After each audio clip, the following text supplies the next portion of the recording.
안녕하세요. 오늘은 부동산 최저점의 신호, 증상, 양상에 대해서 말씀드리겠습니다. 이게 왜 중요하냐면 부동산은 등락을 거듭합니다.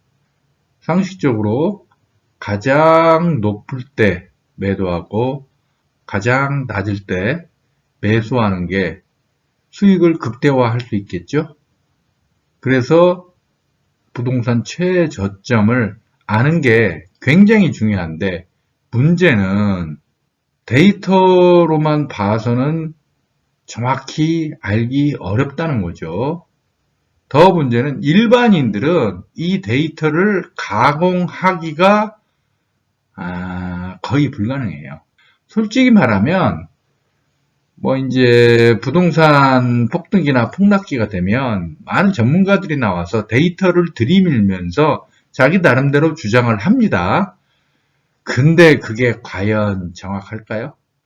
주식시장에서 꼭지와 최저점은 그 누구도 알 수 없다고 하잖아요. 저는 부동산도 마찬가지라고 봐요.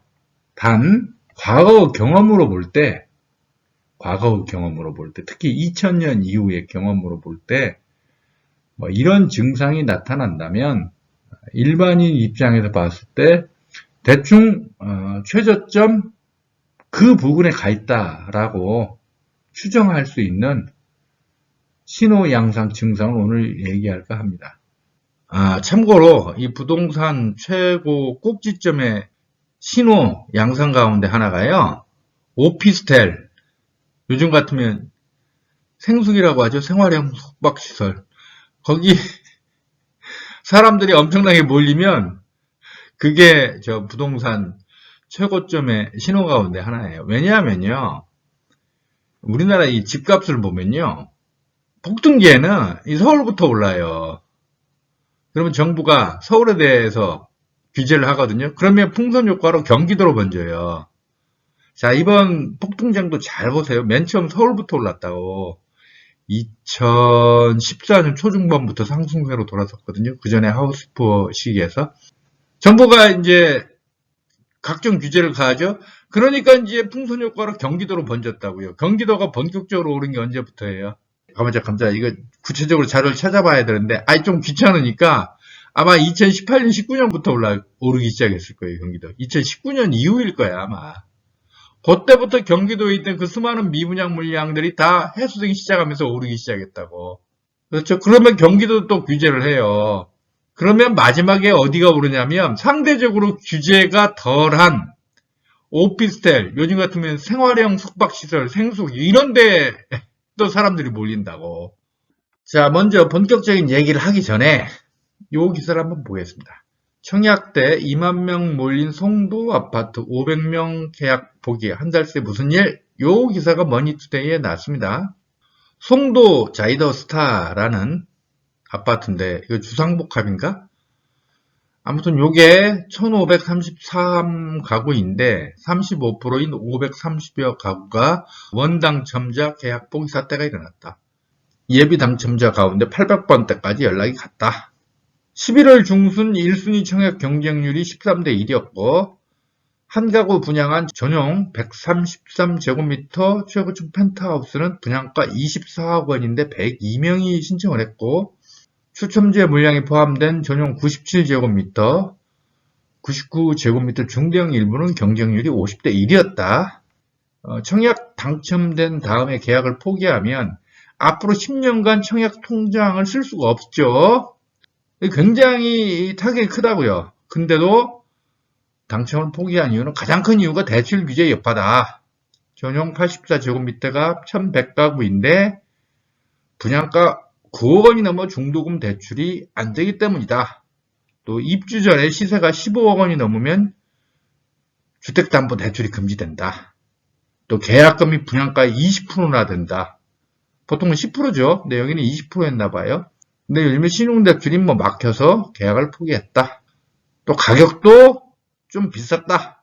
3, 4년 전 송도에서 분양한 중대형 아파트 분양가는 6억 원대였는데 이 단지는 12에서 13억 원대였다.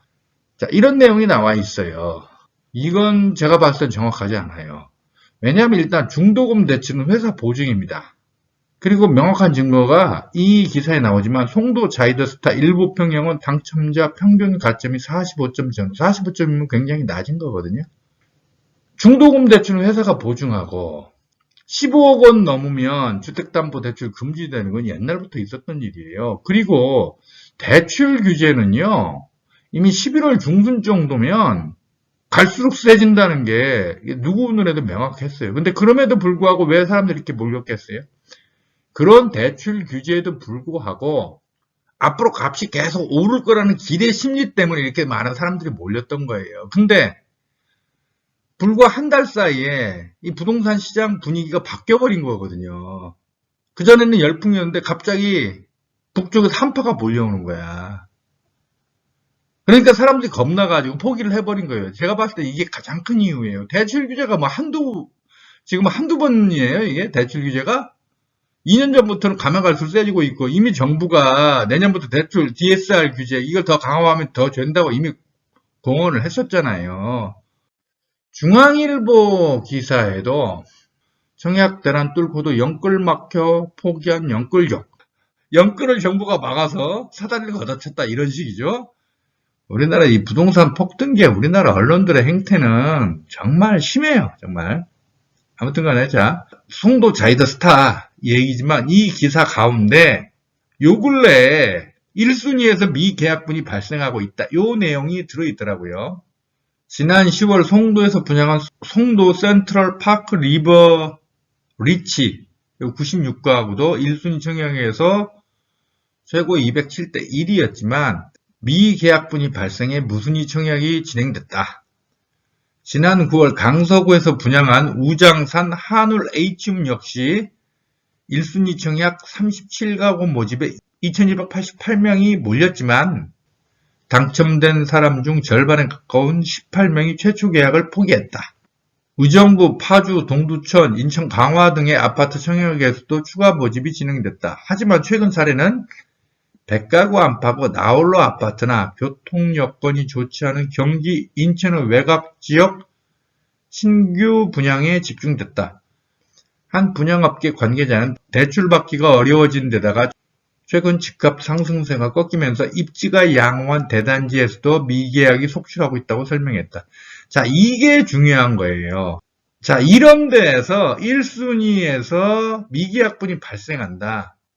이건 상당히 또 중요한 현상인 거예요. 그리고 송도는 판교가 원래 유명했고, 뭐 광교나 동탄 수준은 아니었어도 인천 안에서는 최고의 상급지죠. 거기인데다가 이제 수도권 전체에서 봤을 때 서울을 제외한 지역에서는 뭐 광교, 동탄, 광명, 그런데 그다음에 이제 일산 킨텍스 부근, 그다음에 송도 요 정도는 이번 부동산 폭등기에서 5손가락 안에 들어갔던 지역이죠. 그곳에서 지하철 역세권은 아니지만 오션뷰, 그다음 브랜드가 좋잖아. 자이 1500세대 대단지. 여기에서 1순위 당첨자 가운데 미계약분이 발생했다는 거. 이게 굉장히 중요한 현상인 거죠. 부동산은요, 꼬리 9개 달린 불려우하고 똑같다고 보시면 됩니다. 부동산은 덩치가 크잖아요. 그래서 움직임이 둔하다고 알고 있습니다. 맞아요. 움직임이 둔한 건 맞아요. 주식하고 다르다고. 제가 계속 부동산에 관심을 가진다 하면 정말 이상한, 이해 안 가는 현상이 있는데, 예를 들어서 이런 거예요. 지난주 토요일까지 그냥 매수 문의가 빗발쳐. 막 공인중개업소 가면 집 사겠다는 사람들로 바글바글거려. 근데 일요일 지나고 월요일 가면 거짓말처럼 좀 과장해서 개미 새끼 한 마리 얼씬거리지도 않아. 이런 현상을 제가 몇 번 봤어요. 정말 신기해요. 자, 집 보러 다니는 사람들이 같은 일가 친척, 직장 동료들이 아니잖아요. 전혀 모르는 사람들이잖아요. 근데 지난주 토요일까지 그렇게 바글거리고 전화문이 빗발치고 집 내려면 하루에 뭐 4팀, 5팀 와서 보고 갔는데, 월요일 되면 전화문이 딱 끊기고 공인중개 업소에 전화해보면 오늘 한 명도 안 오고 전화 문의도 없는데요? 이런 소리가 나온다니까요? 저는 그래서 그때 누구 빅브라더가 혹시 지령 내렸나? 나 그런 생각까지 한 적이 있어요. 그거 정말로 이상해요. 제가 그런 경험을 한 두세 번 겪어봤어요. 진짜 이 꼬리 9개 달린 불려우가 아니라면, 구미호가 아니라면 도대체 이게 부동산이에요. 그러니까 앞에서 송도 자이더스타 그거요.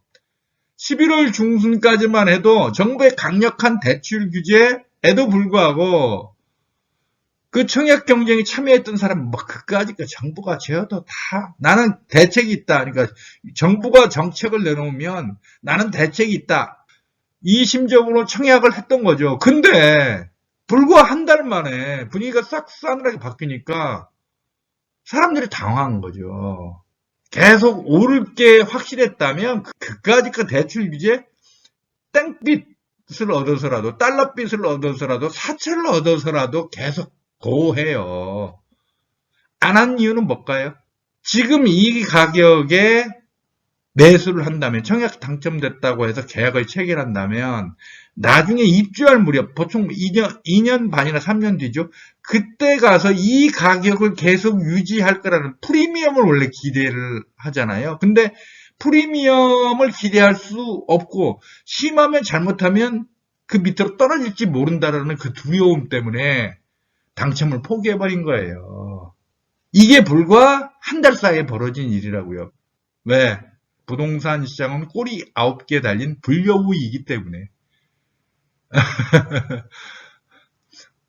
부동산 잘 모르시는 분들은 꼭 기억하세요. 부동산 시장은 구미호다. 네, 꼭 기억하시기 바랍니다.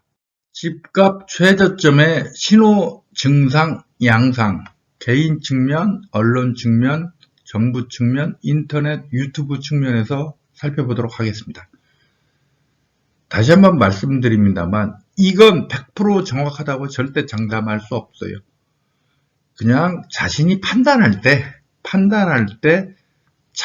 중요한 참고 자료 그렇게 보시면 되겠습니다. 그리고 이제까지는 부동산 시장에서 이런 증상을 보면 부동산 최저점이구나 하고 어느 정도 가늠할 수 있었지만 그 구체적 양상은 앞으로 부동산 시장에서는 좀 달라질 수 있다. 왜냐하면 제 개인적으로 볼 때 우리나라 부동산 패러다임이 앞으로 뭐 언제가 될지 모르겠지만 하락기 혹은 폭락기가 오겠죠. 그걸 지나고 난 다음에는 우리나라 부동산 시장의 패러다임이 저는 크게 바뀌어 있을 거라고 보거든요. 그러면 그 중간 과정인 하락기, 폭락기 때 집값 최저점의 신호 증상 양상이 이전과는 약간 좀 다를 수 있다. 저는 그렇게 생각하고 있습니다.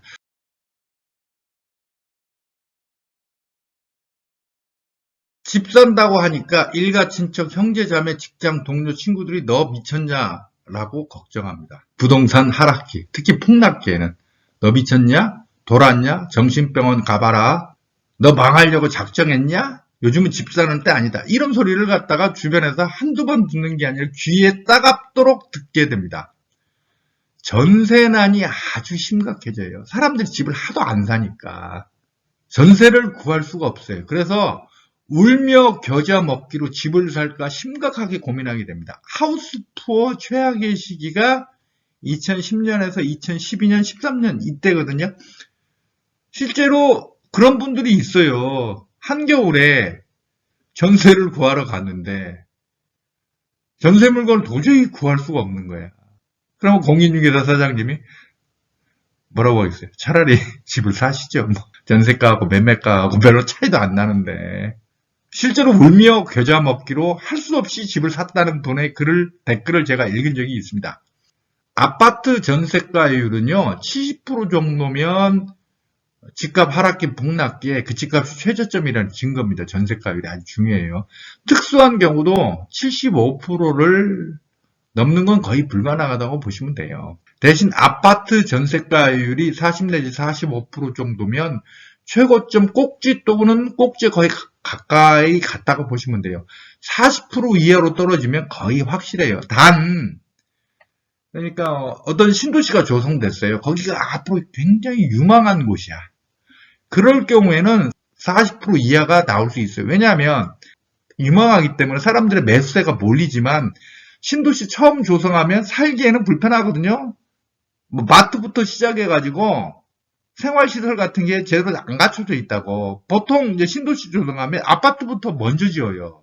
입주를 먼저 시작한다고. 그리고 나서 곧 이어서 뭐 슈퍼마켓이라든지 뭐 미용실이라든지 편의점이라든지 요런 게 이제 들어온단 말이에요. 사람이 있어야 살고 있어야 그 사람들이 들어와서 장사를 할 거 아니야.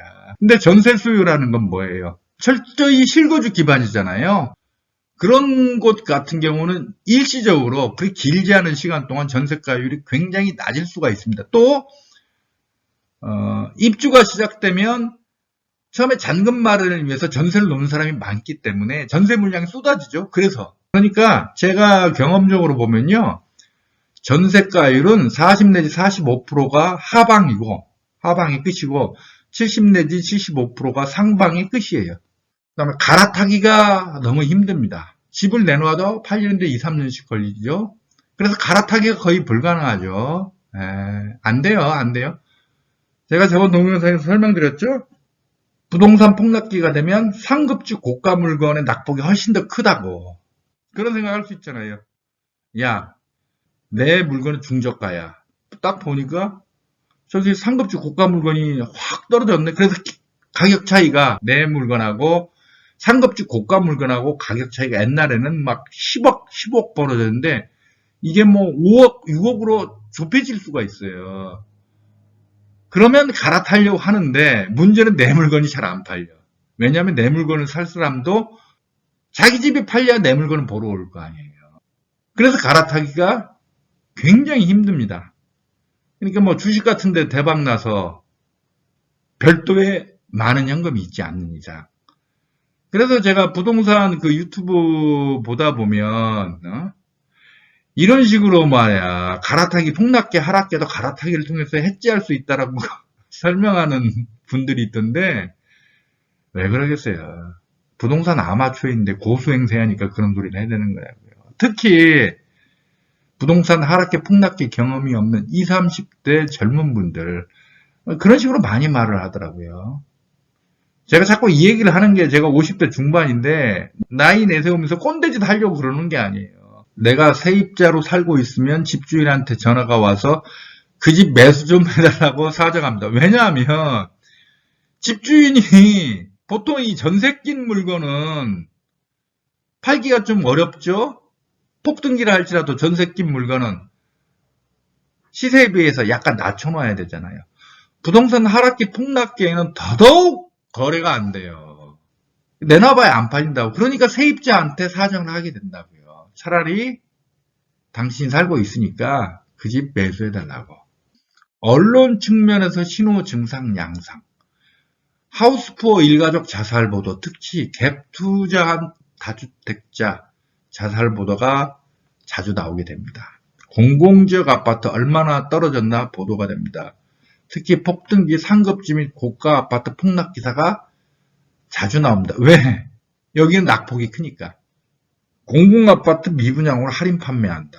요거 자주 나오죠. 부동산 기사 중에 상당수가 기사를 가장한 광고잖아요. 그런 기사를 가장한 광고로 아주 많이 나옵니다.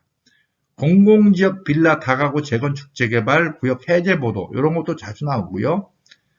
PD수첩이나 시사기획 창 등의 방송 다큐멘터리 프로그램에 또다시 부동산 폭망한 일본의 사례 등을 집중 조명하게 됩니다.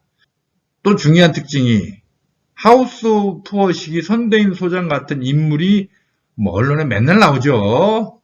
폭동론자가 멸종해버립니다. 제 기억으로는 하우스푸어 시기에 집값 상승 가능성을 언급한 전문가는 한 명도 없었던 것 같아요. 정부 측면에서 신호 증상 양상. 정부가 집값 하락 때문에 아주 골머리를 앓게 됩니다. 보수든 진보든 가장 원하는 건 집값이 물가 상승률만큼 오르는 겁니다. 이게 정권의 가장 부담이 덜한 거예요. 자, 여기서 부동산 카페는 아무래도 정치적으로 보수적인 분들이 대다수거든요. 보수 정권만 집권하면 재건축, 재개발을 확 규제 풀리고 날아간다. 그런 소리 써대는 분들이 대부분인데 완전히 착각이라고요. 절대 그렇지 않습니다. 보수 정권이라 할지라도 집값 폭등은 절대 원하지 않아요. 물가 상승률만큼 오르는 거. 이게 가장 해피한 거예요, 정권 입장에서는.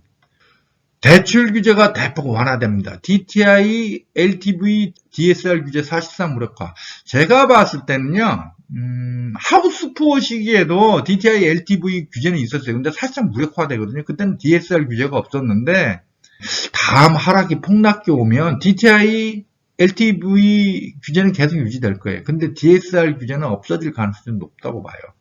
그래서 규제가 하도 완화돼가지고 제2금융권까지 이용하면 뭐 사실상 자기 돈 거의 들이지 않고도 집 매수가 가능합니다.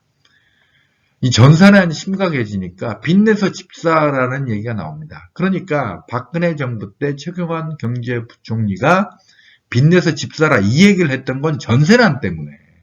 사람들이 하도 집을 안 사니까 전세 물량이 부족하니까 계속 전세값이 오르니까 그래서 빚내서 집 사라는 얘기를 했던 겁니다. 미분양 홍수의 대출 규제 사실상 없어지고 이게 중요한 포인트예요. 심지어 1가구 2주택 합산 배지 혜택 제공. 이때 줍줍이 가능합니다. 요게 아주 중요한 포인트예요. 마곡지구만 해도 2013년 말에 분양을 했는데 공공주택지구라서 입주 6개월 전에 호분양을 했어요. 제 기억으로는 20%가량 미분양 났는데 그 미분양 난 물건을 서울시가 현금 들고 오는 사람들에게 선착순 판매했어요. 34평이 한 4억 3천 정도. 그 주택은 1가구 2주택 합산 배지 혜택을 줬습니다. 마곡만 그런 게 아니라 여러 군데서 그런 혜택을 줬어요. 영종도 하늘 신도시도 미분양 심각했거든요. 거기도 1가구 2주택 합산 배제 혜택을 줬습니다. 미분양 물건 매수하는 분들에게. 재건축, 재개발 규제가 대폭 완화됩니다. 그러나 주민들은 추진 의지를 상실해서 잘 안 되죠. 택지지구 신도시 등 개발 계획을 포기합니다. 박근혜 정부가 더 이상 신도시 개발 없다 선언까지 했었습니다. 청약 경쟁률이 급락합니다. 한자리 숫자는 흔하고 미분양도 많고요. 특히 공공주택지구 청약 경쟁률은 더 떨어집니다. 브랜드, 공공임대, 소셜믹스 등 이유로요. 임대사업자 혜택이 다시 부활합니다. 이게 임대사업자가 원래는 전셋값을 안정시키기 위한 정부의 조치였는데 이게 이번 부동산 폭등기에는 다주택자를 양산하는 수단이 돼버렸다고 이게. 그래서 혜택을 그냥 확 줄여버렸는데 사실상 유명무실하게 줄여버렸는데 부동산 폭락 기간에 임대사업자 혜택 다시 부활합니다.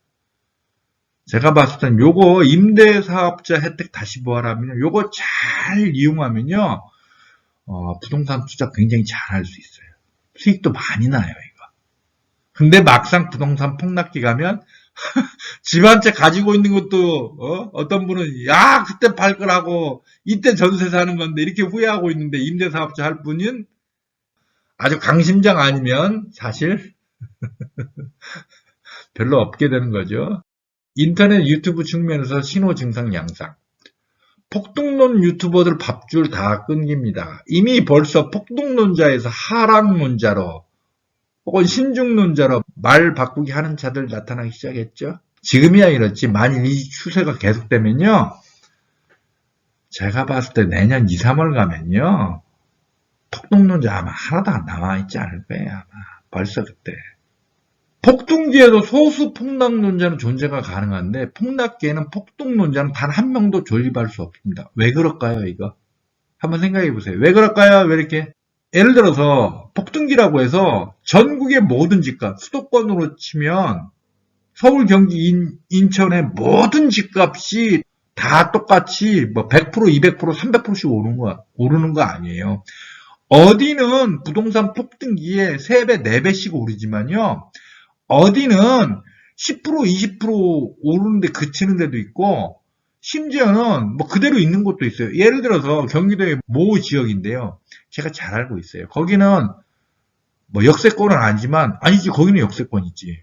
철도도 지나요. 그리고 신도시급이에요. 세대수도 다 많아요. 근데요. 거기가 2003년에 3억 정도 했고, 버블7 시기에 최고로 올랐을 때 아마 4억 5천? 그 정도까지 올랐을 거야. 그 정도까지. 근데 이번 부동산 폭등기에 가격이 얼마인 줄 알아요? 3억 5천인가 그래요. 이제 20년이 거의 다 돼가니까 이제 썩다리가 된 거지. 그러니까 이제 가격 상승폭이 적은 거죠. 재건축 가능한 것도 아니고. 20년 동안 원래 3억은 아니었구나. 2억 8천인가 분양을 했을 거야. 2억 6천인가 8천? 2억 6천인가? 7, 8천에 분양했던 게 지금 3억 5천이라니까요. 그분은 얼마나 열받겠어요. 그 다음에 빌라 안 오르잖아요. 그러니까 이분들은 폭등장에서 소외된다고. 아니, 폭등장에서 진짜 제대로 수혜를 받는 사람은요. 서울 같으면 웬만하면 많이들 오르지. 아파트. 서울도 근데 전체 주택의 60%가 아파트거든요. 근데 나머지는 단독주택, 빌라 이런 거라고. 거기는 별로 그렇게 많이 안 올라요. 경기도 인천 같으면 어때요? 모든 아파트 다 오르는 거 아니죠? 뭐 판교, 광교, 뭐 동탄, 성남, 그 다음에 어디야?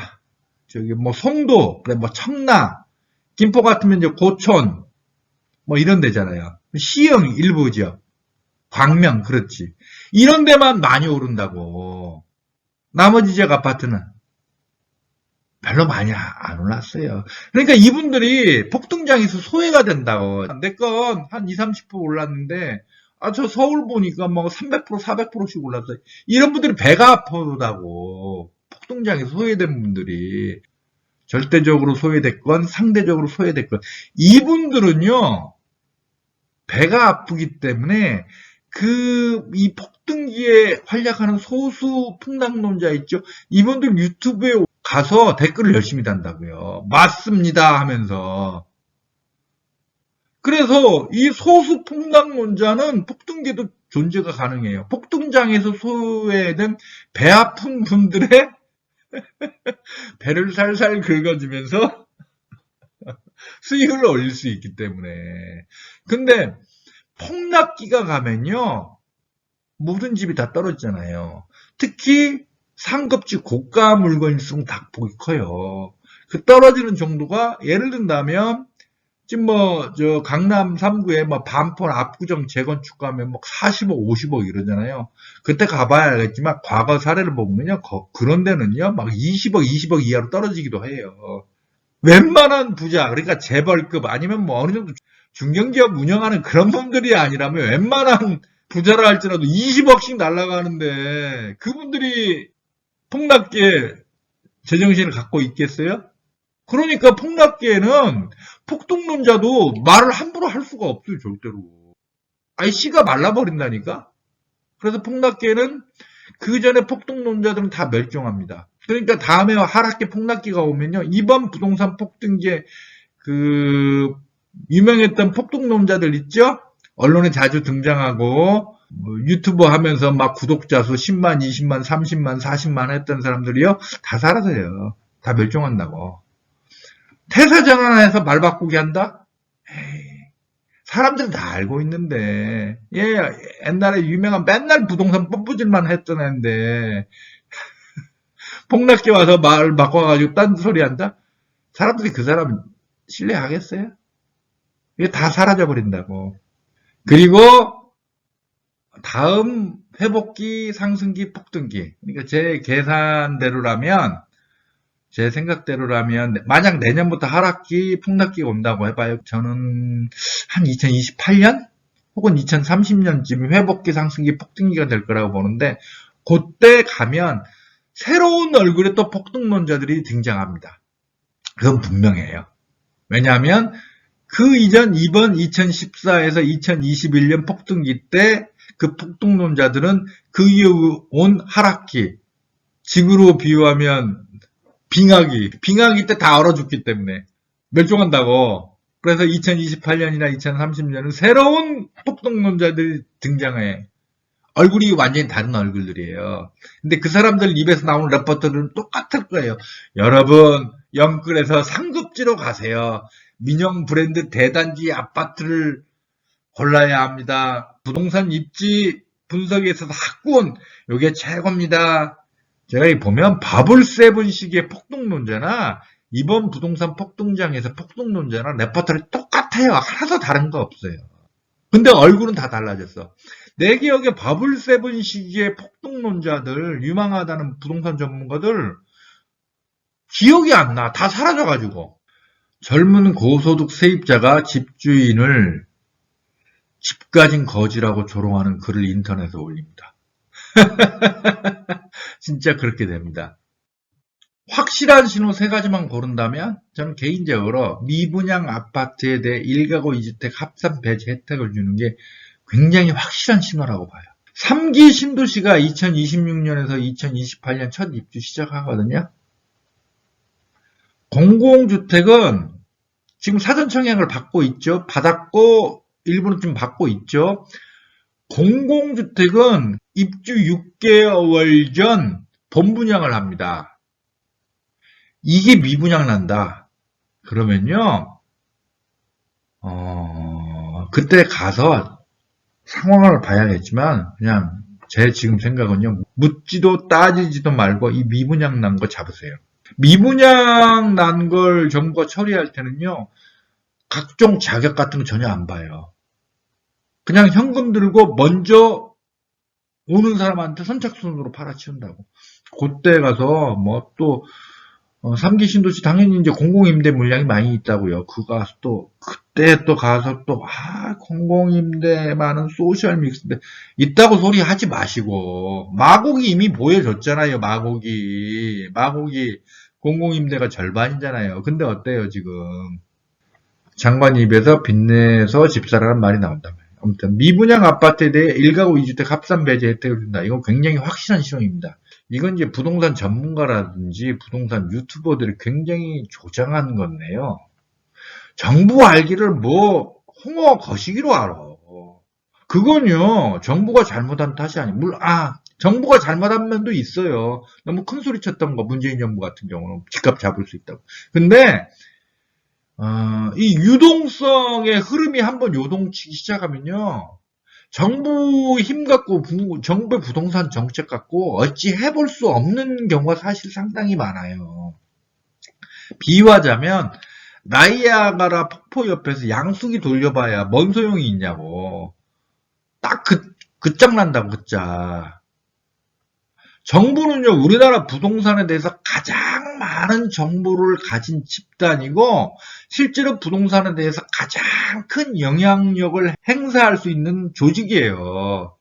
근데 그게 안 됐던 건, 부동산 폭등기에는 정부의 부동산 정책이라는 게 나이아가라 폭포 옆에서 양수기 돌리는 격이라니까?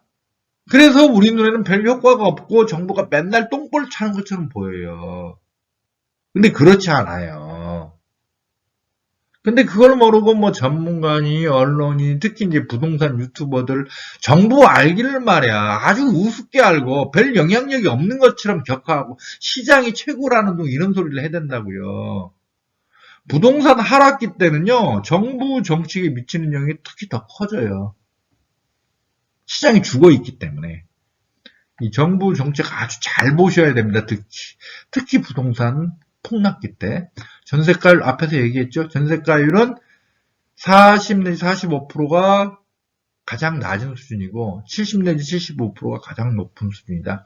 전세가율이 70%에 근접한다. 70% 정도다. 그러면 집값이 최저점이라는 저는 중요한 신호라고 봅니다. 대출 규제가 사실상 무력화된다. 이것도 아주 중요해요. 이거 사실 대출 규제 사실상 무력화는 누가 해주는 거죠? 정부가 해주는 거라고. DTI LTV 규제는 남아있는데 일단 그 비율이 높아지고 각종 구멍을 숭숭 뚫어놔요. 제2금융권까지 이용하면 사실상 자기 돈 거의 들이지 않고도 집을 살 수 있게 만들어 놓는다고요. 자, 이 세 가지. 근데 앞에서 말씀드렸죠? 이제까지 그 부동산 경험, 그러니까 정확히는 제가 이제 제대로 겪었던 1997년 외환위기부터 지금까지는 요 정도면 비교적 확실한 부동산 최저점 신호로 보는데, 저는 이제 다음 부동산 하락기, 폭락기, 그 다음에 부동산 폭등기가 온다면, 우리나라 부동산 패러다임이 확실히 많이 바뀔 거기 때문에 이 구체적 양상이 조금 달라질 수는 있다. 그걸 염두에 두시고 이 세 가지 요소를 이해하시면 되겠습니다.